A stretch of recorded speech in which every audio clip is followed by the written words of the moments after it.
Well, thanks everyone for joining us for What Are Your Marketing Rules to Live By?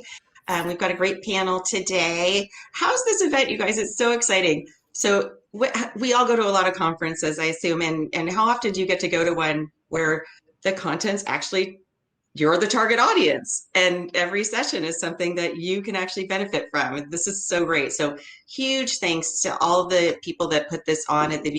You guys are awesome and can't wait to do this again. This has just been amazing. So thanks for doing it. Thanks everyone for joining us. We'll get our panelists introduced in just a minute. But first, I am Darcy Boerio and I am president of DAB Partners and co-host of Enterprise Software Podcast. And I'll be your host today. And so if you're just joining us, we are going to kick things right off the bat with a poll. So if you could go ahead and go into this session and go to polls, it should be on the right-hand side, I'm assuming, for everyone, and tell us what type of content is most effective for you. And you do have to only pick just one. And we'll reveal the results in just a few minutes. Actually, you'll get to see the results once you vote, but we will come back to that in a minute. Just a bit of housekeeping. If you want to ask questions of the panelists, please feel free to do so in the Q&A. Anya's going to be monitoring that, and if it makes sense to kind of chime in on those for us. And then if you want to just chat in the chat, which everybody's been doing awesome at all day, we love that. That's fun. Feel free to just interact with each other in the chat as well. So let's go ahead and introduce our panelists. Let's start with Brian Dunn. Brian? Hi, I'm Brian Dunn.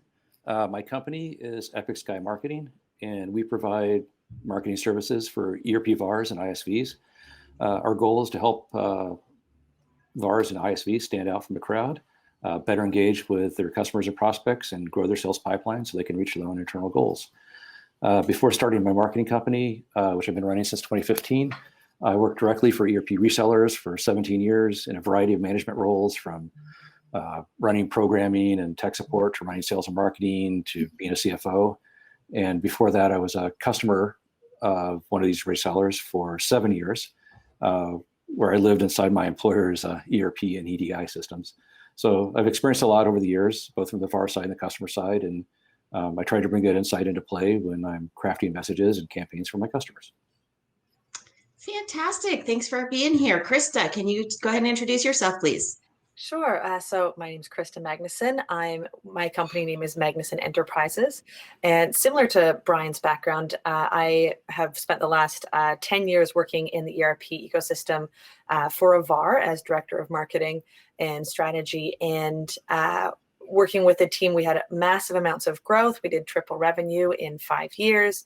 And last year, beginning of 2020, I decided it was time to branch out and work with more than one partner at a time. And so that's where Magnuson Enterprises was created. I tend to work with partners on their strategy, really focusing on their differentiators and their messaging.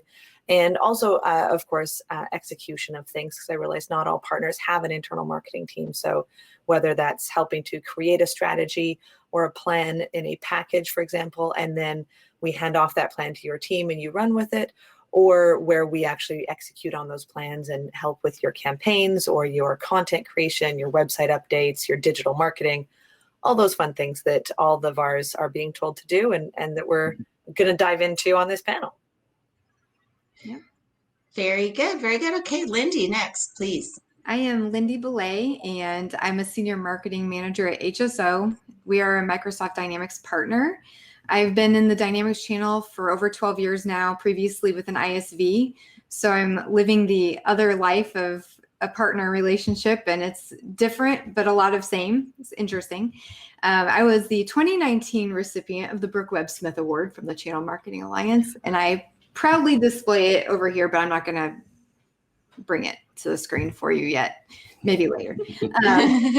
I love working with people. I enjoy people. People are what make me thrive. And I think one of my favorite things to do in marketing is finding strategic ways to bring the human people element to the technology space. It can be difficult to do, and I have fun trying to figure that out. So that's me. Great. Well, we'll maybe get to hear some of your tips about just how you make that happen today. So, as the session title implies, we're going to share, our panelists here are going to share their marketing rules to live by. First, we're going to go around and each of them are going to kind of take a few minutes to cover their top rules, and we'll have a little dialogue around that. And then after that, they're each going to delve a little deeper into their areas of specialization that pertain and kind of align with their rules to live by. And then since we're kind of, with the panel, you never know how long you're going to go. We left at the end, if we've got some time left over, we're going to do a lightning round where each of them is just going to share quick little tips and tricks with you. And, maybe we'll get some audience engagement in that conversation as well. So let's go ahead and get started. Brian, please share with us your marketing rules to live by. Sure. In my opinion, you need to do a little bit of everything on the marketing front. You need to make sure, for instance, that your website is up to snuff, that it looks nice. You need to pay attention to on-page SEO at least. You need to publish blogs and other content regularly, even if it's just once a month, although more is better. You need to have active accounts on social media. Regular webinar schedule is nice. Participating in trade shows is always good, especially if you're focused on a specific industry. And most of all, you need to email your prospect list with a variety of offers and all that content I just described above, like white papers and blog articles, videos, webinar invitations, live events, etc. And all these things put together let your prospects know that your company is alive, in air quotes there. But whatever you're doing, you always need to let the consumer of your marketing know what they need to do next, whether that's complete a form to access a white paper or watch a video or click to another page or call you or whatever your call to action is. You need to lead the prospect on to the next step. So now a lot of these things I mentioned don't necessarily directly result in a lead. For instance, in business to business marketing, I found that social isn't very effective for conversions, but it is important because there's a recent study where 82% of buyers believe that a company is more trustworthy if they're active on social media. 77% of buyers are more likely to buy from a company if the CEO is active on social media too. And coincidentally, 82% of buyers also check out a company on LinkedIn before they respond to other outreach efforts like calls or emails. So if your LinkedIn profile isn't up to date or up to snuff, then your salespeople are less likely to get responses to their calls, and you're less likely to get responses to emails. And kind of my point here is that marketing needs to use more than one means to reach your prospects, because all these efforts build on one another and support each other. And it's often hard to determine why a lead becomes a customer or how they found you in the first place. For instance, they might call you after doing a Google search, or they might have found your website in a LinkedIn post and then click through to a contact form. Or they might hear about you from another company that they deal with. They check out your website and then look at your LinkedIn profile and then they email you directly. So again, the point is that everything kind of builds on everything else to tell your story. And so which of these would be my rule to live by? Well, recently I've seen that email campaigns provide the best results for generating marketing qualified leads. And now I use a strategy where it's a two-part strategy where we send out two emails. The first, we solicit people to fill out a form, although that rarely happens if they fill out the form. And if it does, then that person's a really good lead. However, a lot of people click through, see the form, and then don't complete it. They just kind of bail from the website. And so the people that click through, I send a second email, a more personal one, that has a direct link to the deliverable and maybe an introduction from a salesperson. And the second email doesn't require a form completion. So if a person clicks through on that email, then they're interested or at least curious. And so those people I send to the company sales team for follow-up. And the sales follow-up is kind of a process in and of itself. Since a lot of people that click on the second email are in the initial stages of their buying process, maybe. So the sales development team will have a series of calls and voicemails to engage them, find out where they are in their own process, what their situation is with their company, why they were interested in whatever content we sent them to begin with, and basically just trying to engage them enough to find out if they're going to be a good opportunity or not. So out of all that, boils down to my one rule to live by is, at least lately, email's been the best way for generating marketing qualified leads in my experience. Okay, well, we're going to hear a little bit more from Brian, a little deeper dive into his email strategies. That was really good tips already. But the bottom line, it sounds like too, is that guys, you have to do it all. So job security for you, and email is very important. Okay, well, let's hear from Lindy next. I was going to agree with Brian. I think that it's important to have everything covered. You may not be able to dive deeply into every element, but everybody's going through the journey. I mean, I believe it was over 80% that I heard recent. I hear all kinds of percentages, but I'm guessing it's probably the 80 to 85% range right now that people are doing their own research. And so they're coming in a variety of ways. And when I do my own research for things, I'll Google something. I might visit a couple different websites. I'll go check out their social profiles. I'll wait a week. I'll go back when something triggers the memory and maybe read a blog. And then, so it's, I think sometimes in marketing, we get in our heads that there's going to be this action, reaction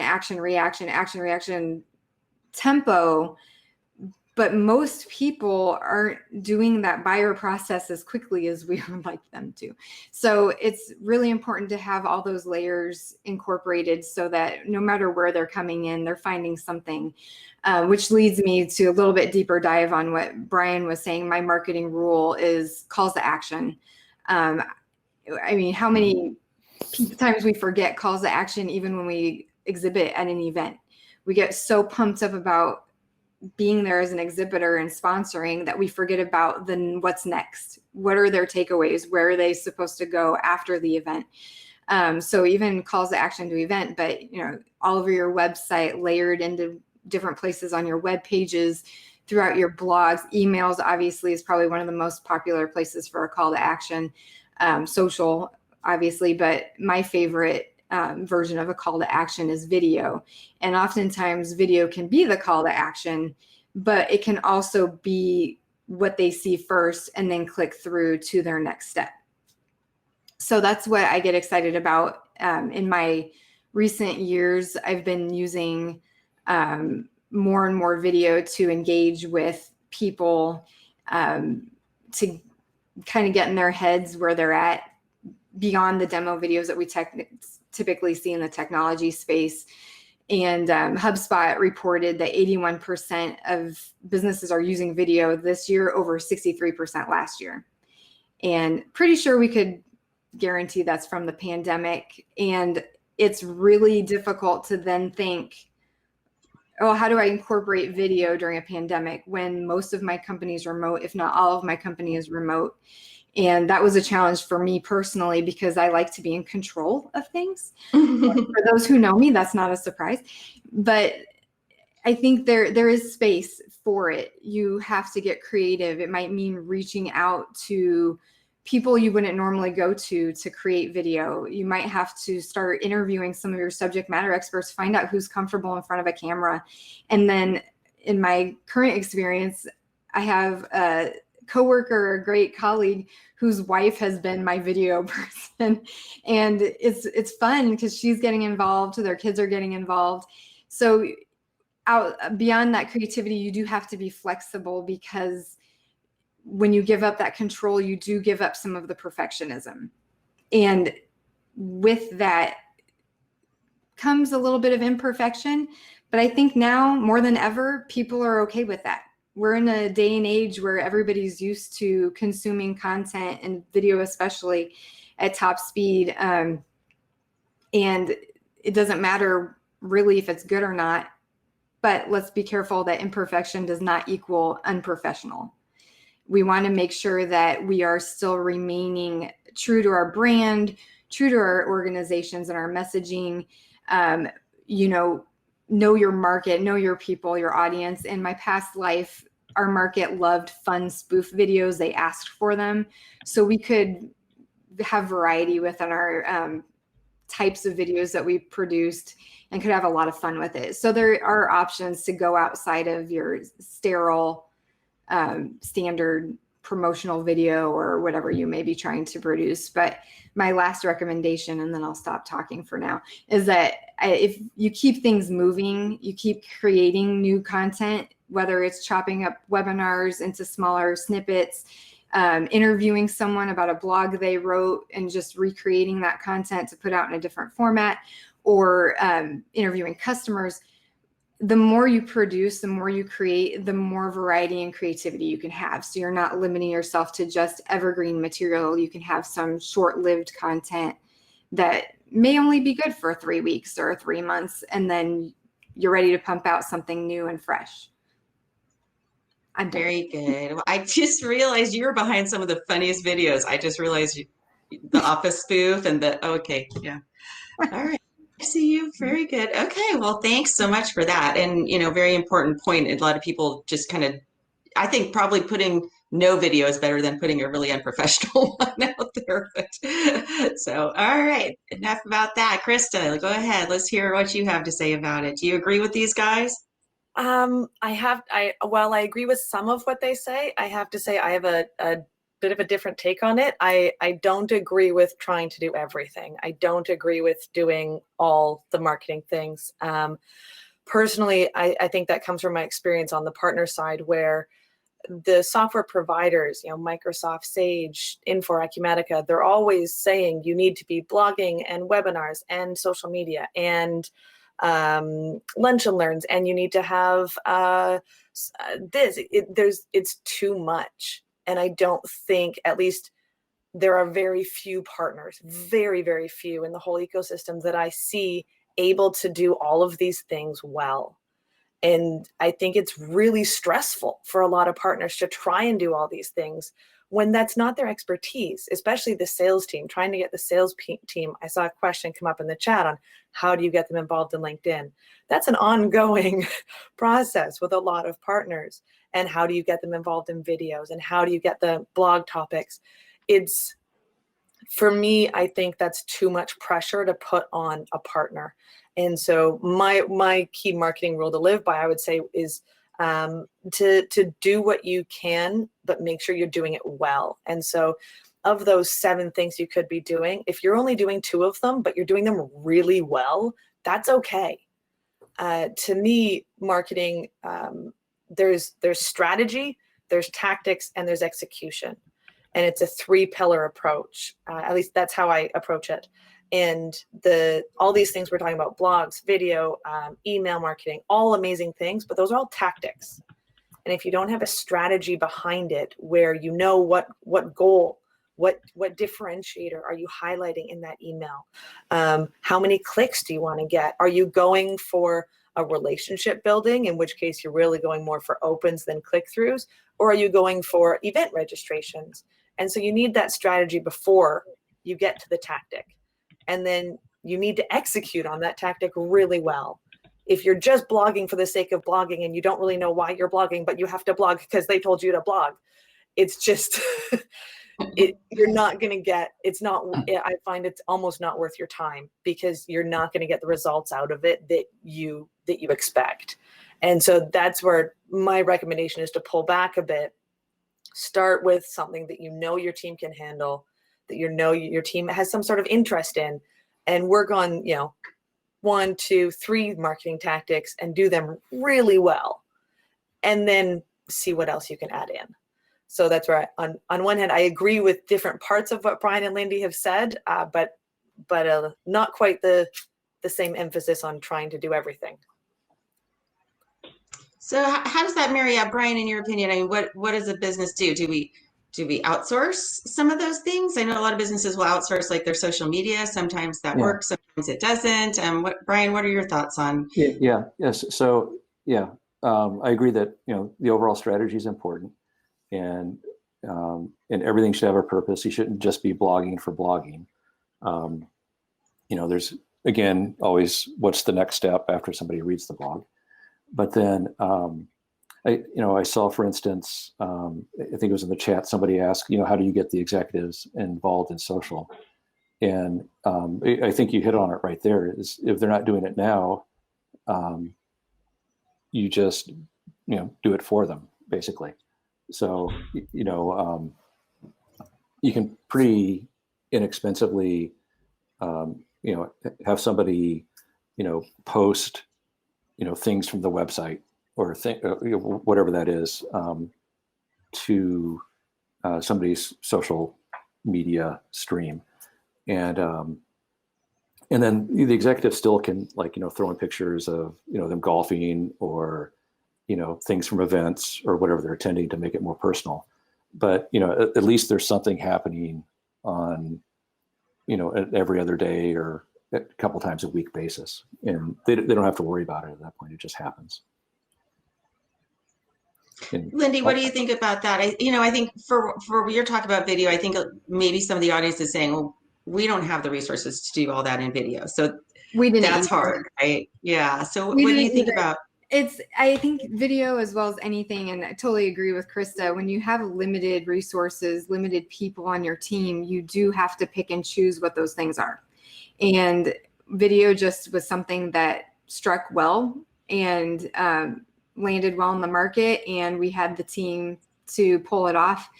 But it took a lot of time of my own to get up to speed on editing and how to play with it and make it interesting, how to script, how to not to script in some cases. And it just like anything, you have to put the effort into it. Where I saw the benefit was that video is just one of the top consumed pieces of content right now.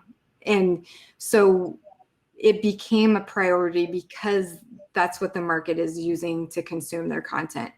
And it's not all about putting someone on camera. There are various types of video, but it all, back to Chris's point, it all starts with a strategy. Mm-hmm. We don't just create video for the sake of creating video. There's always a plan, and it plays into a bigger plan. And it's a part of a well-orchestrated combination of things. And right now, we probably should be producing some kind of video in the business, just because that's what people are consuming. And I don't know what that looks for each company. And I know that that's a really difficult thing to just sign up for. You can do it inexpensively. It does not have to be a big expense, but it does require somebody who can drive it and know at a minimum how to direct it and get it pulled together.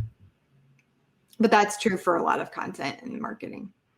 That's a great segue into which I skipped over. I was supposed to do the poll results. So guys, real quick, go in if you haven't voted in the poll yet. The question is, what type of content is most effective for you? And you only get to pick one.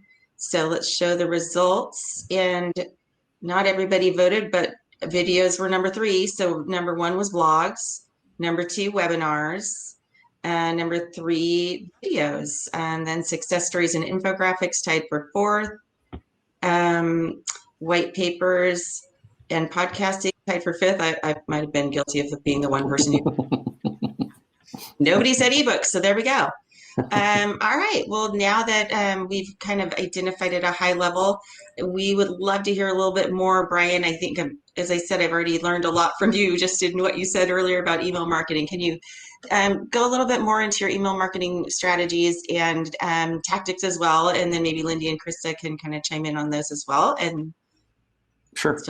Yeah. So the whole email process starts with list selection, of course. And the list needs to fit what you're selling, which ties into your strategy. For instance, for mid-range ERP solutions, you're typically looking at companies with 10 to 100 million in revenue and in whatever industries or in geographies that you're targeting.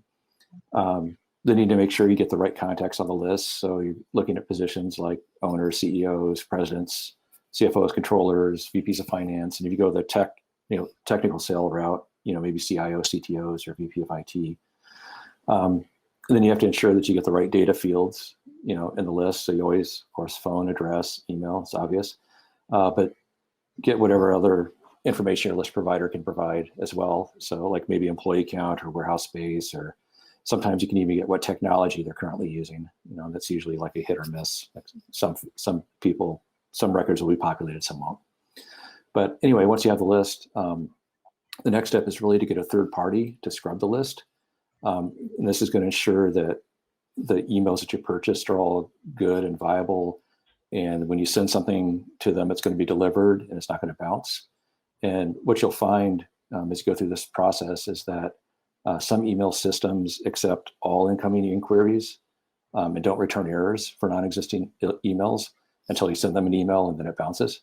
So you want to make sure that your email scrubbing service can handle that scenario so that you don't have a high bounce rate later on when you begin your email campaign. But after that's all said and done, you're probably going to find that your email list shrinks about 20%, because people quit, get fired, change jobs, whatever. And so, like I said before, I use a two-step email process. The first one is a solicitation to a form completion, and it's the big graphic, typical marketing email. And, again, if they complete the form, they're a really good lead, but most aren't going to. And then the second email I send is the people who click on the first one, but don't complete the form, which will be most or, all of the people. And so the second email contains a direct link to whatever the content is, whether it's a video or a white paper or whatever. And if somebody clicks on that, and then again, they're interested or curious at least. And so that goes to sales, and then sales calls and leaves a series of voicemails until they can reach the lead and qualify them as a prospect. And so as I've been going through doing this, I've been finding that even to a cold list, the email open rates initially are very high. I saw on one of the last campaigns I did to a cold list, I saw a 20% open rate, which was amazing and surprising and unusual. And then the rate kind of decreases over time to like a more normal, 10% plus or minus a couple percent open rate. The second emails, which you send to people that have already opened it, of course, have a much higher open rate and a higher click-through rate. And the end result is like what I've been seeing for like a list of around 15,000 names. If you go that big, you should generally be seeing about 10 to 20 marketing qualified leads per week to begin with, and then that decreases over time as the list becomes exhausted. So you'll see it drop to 5 or 10 per week, and then less, and then after 6 months to sometimes a year, 9 months maybe. It'll be time for a new list.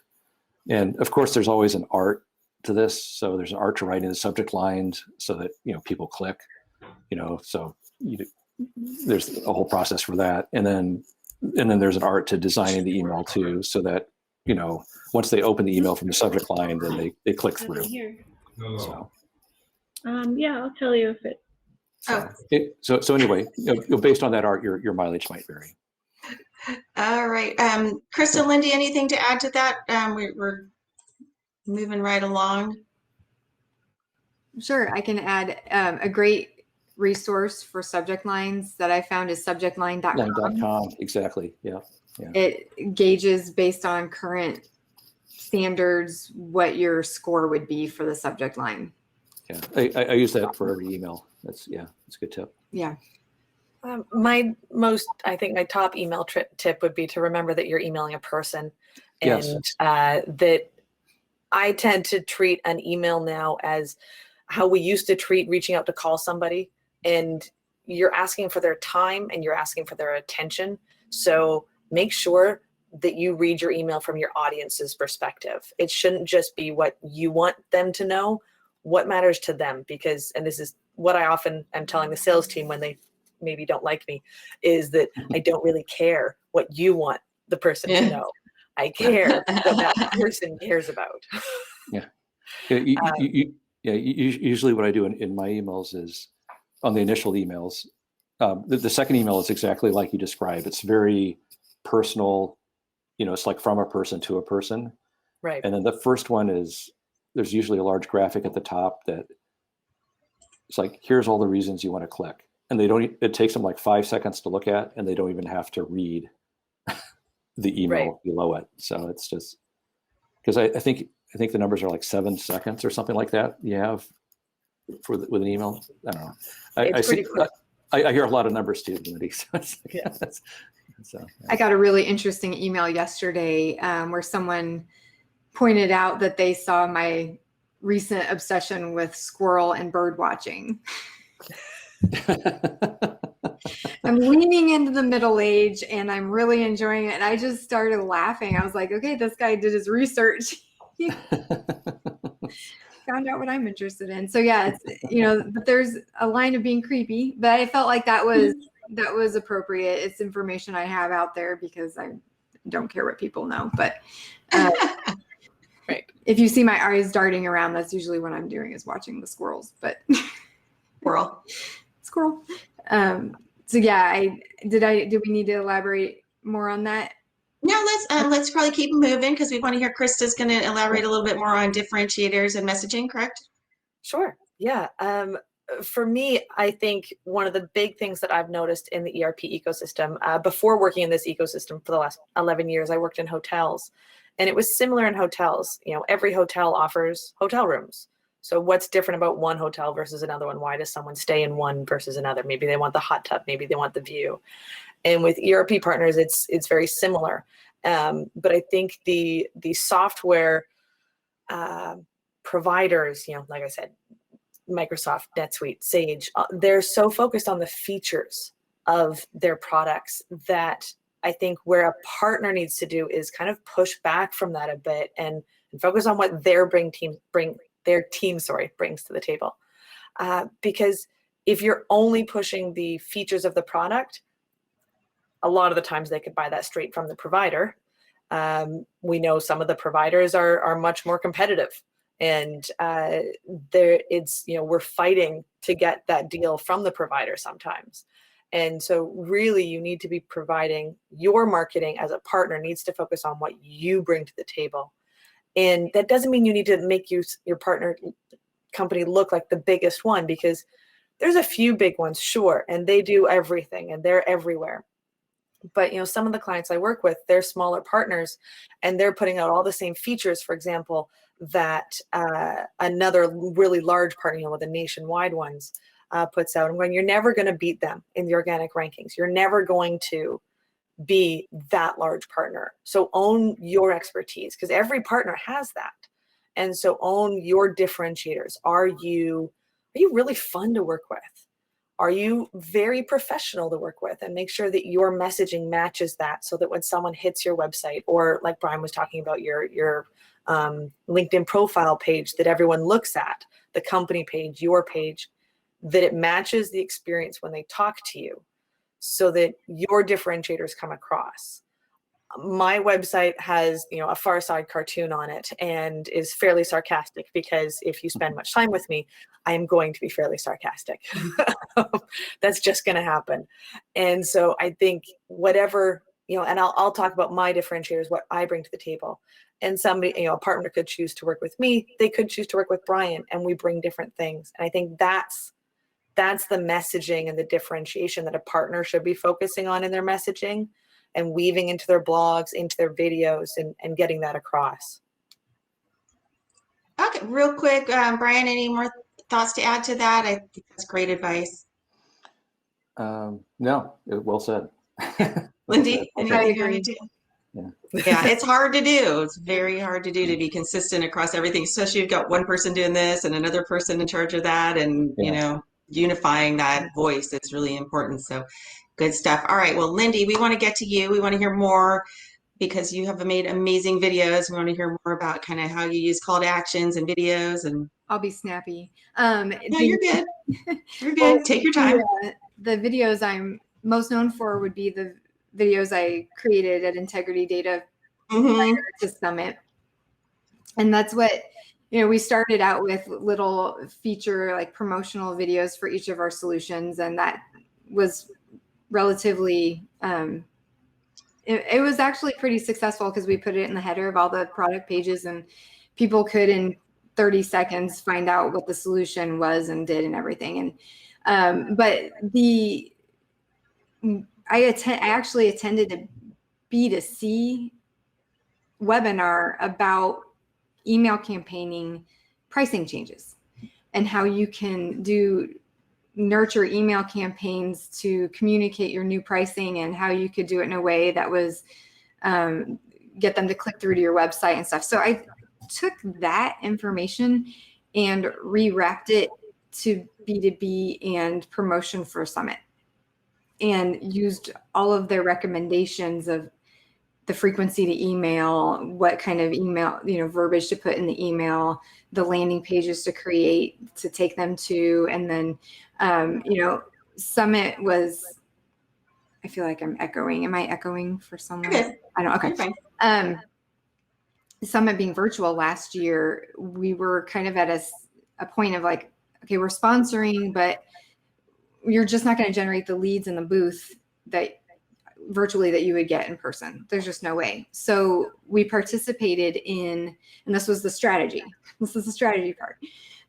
We participated in Summitland, which was the virtual book stamping that would occur at in-person event.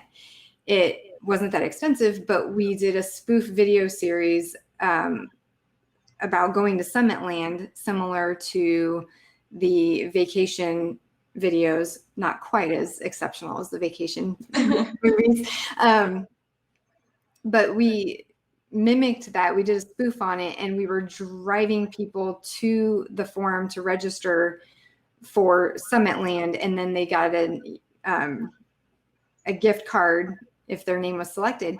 But after they registered for that, I then advertised our payroll year-end event that was going to be held a month later.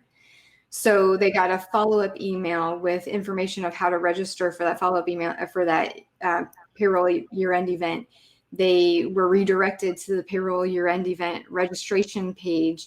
They were added, all the relevant people were added to marketing lists so that I could email them about the partner year-end event following the Dynamic Summit event. So we actually had great outcome from that virtual event because we took the strategy, the call to action, started with a video series leading into Summit, led them to our booth, had them register for Summitland. Summitland took them to our year-end event, and then we were able to nurture them ongoing. So it was a lot of work, but it paid out, in my opinion, at least until I left. I don't know if it did now. I mean, that's amazing. That's so to link all those calls to action together, and those videos were so good. Yeah, so good. And that's what I love about marketing. I love strategizing things from start to finish, and then looping them in new ways after the fact. Have you ever had experience with trying to use film students or anything like that, for cheap labor? I have not. We actually inadvertently had a video student in one of our videos. Oh, okay. Because he was working at a local coffee shop, and Gotcha. we were like, hey, can we make a video here? And he ended up being in the video, and I found out later that that's something that he was doing. But yeah, that would be, especially in the community where you have schools nearby. Yeah. It's a great option. Yeah. Krista, any other thoughts to add to that? No, I think Lindy covered a lot of it. I've mostly done videos as case studies, and they can, I think a lot of people think that they're very costly and can be a very big production, but I think some of the examples Lindy gave you can do simple, smaller videos, and especially everyone's got amazing cameras in their pockets these days. You can do some pretty good videos. It doesn't need to be a big production. No, it doesn't. Yeah, the thing that I like about the videos too, especially on the case study side, is then they can become like PDF case studies. Mm-hmm. Yes. They can become blog articles, and then it's social. It keeps feeding the beast, kind of LinkedIn thing. articles. Yeah, Exactly. Yeah. Yeah. A case study is the one thing that I think, from my experience, you get the most mileage out of it. You can do so many things. It might, even if you hire a case study writer and outsource that, it's worth it. You get so much out of them. Yeah. Good tip. Awesome. Okay, well, speaking of tips, we've got a few more minutes. I think what I'm going to do is bring up a few housekeeping slides, but don't leave because we still have more conversation. But I did want to just go through the housekeeping slides before, because we want to thank a company. Let's see, you guys see on my screen. So we definitely want to thank a company that knows a little something about marketing, Avalara, for sponsoring this event. We appreciate you. And we're going to put the link, I think, in the chat here to register to win a $100 gift card from Avalara. And there you go. It's in the chat. Thank you, Anya. And also want to make sure everyone is registered for the happy hour coming up very soon.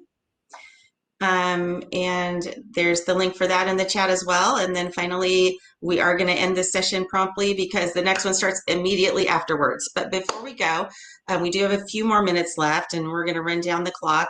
I want to ask you guys to do the kind of the lightning round thing. And you know what?